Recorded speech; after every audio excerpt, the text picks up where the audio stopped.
I wonder what a man I've become. So consumed by love and the need for it, I seem to seek it everywhere.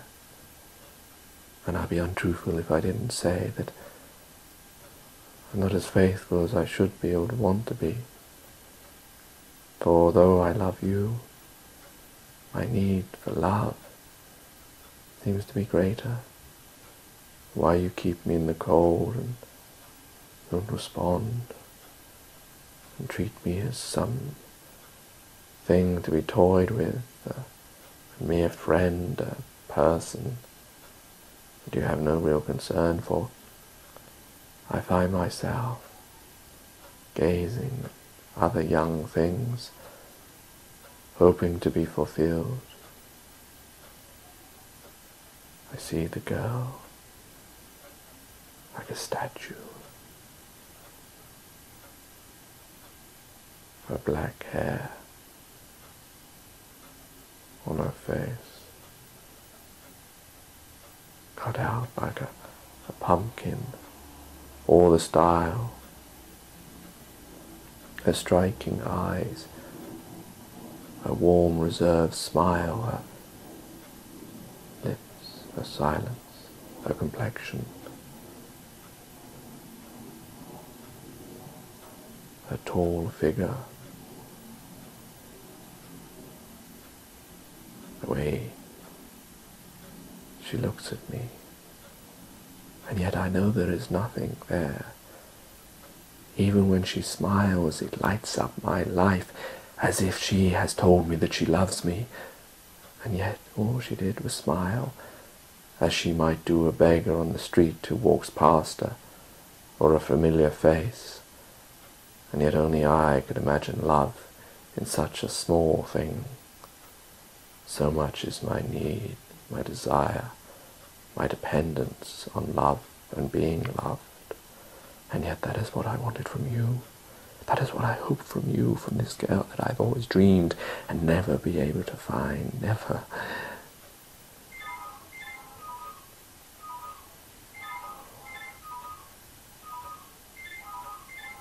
If only that was you. But it won't be. It'll be someone I don't want to hear. And isn't it funny? When it is you that I want to hear, someone else rings. Why can't it be you? Why can't you contact me like you did before? Have you fallen out with me? Distance has got too much.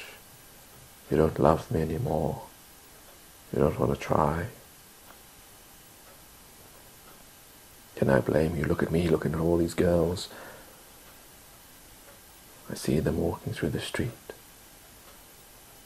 I look one in the eye, hoping to find love, and it doesn't come, so I look in another, and then another. What kind of a man am I? Have I no shame? And yet, is it not me who pens these odes of love that talk about enrapture,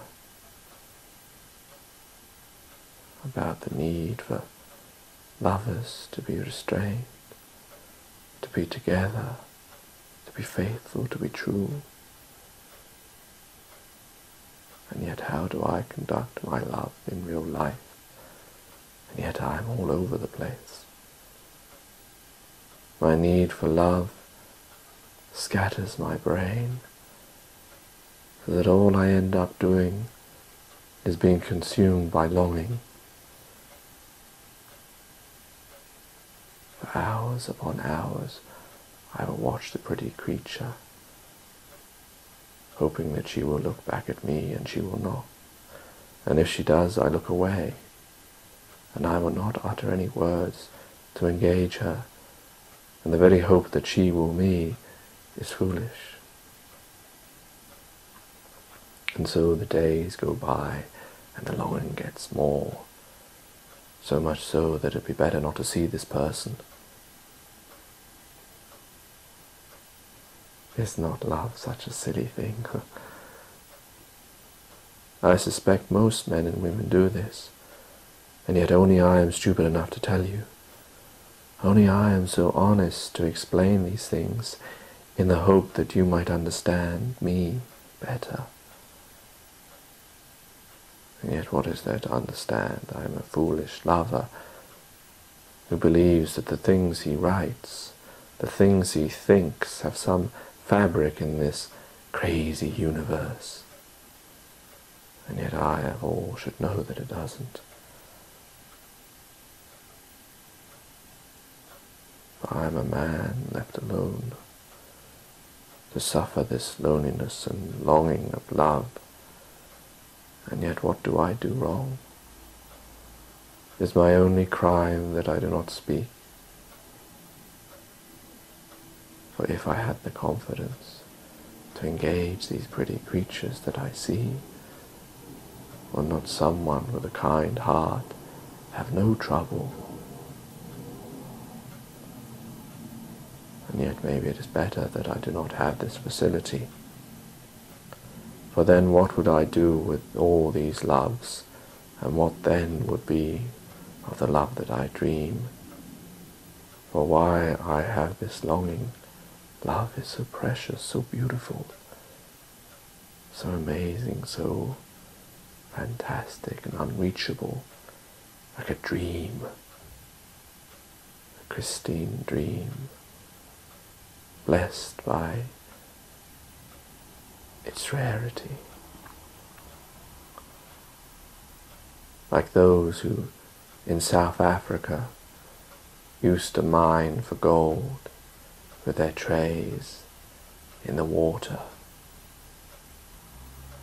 And they would lift them out of the water and they would see 1 or 2 small nuggets of gold. And that rarity would be special. But if every time they put their hand in they got lumps of huge gold, then it would have no value at all. And could this be the same of my love?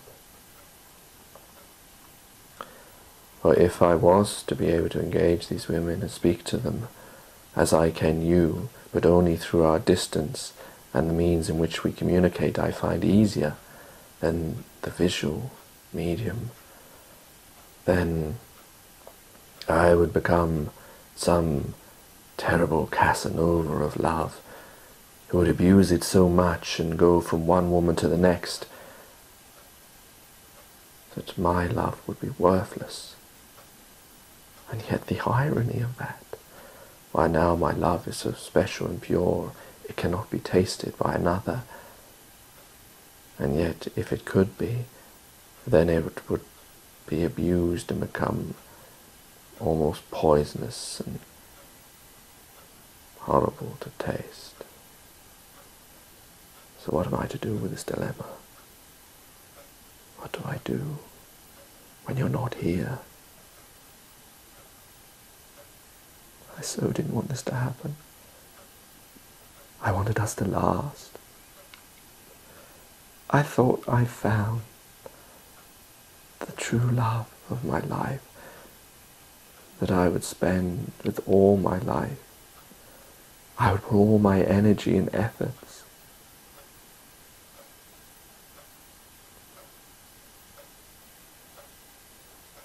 And yet, as soon as the words have been written,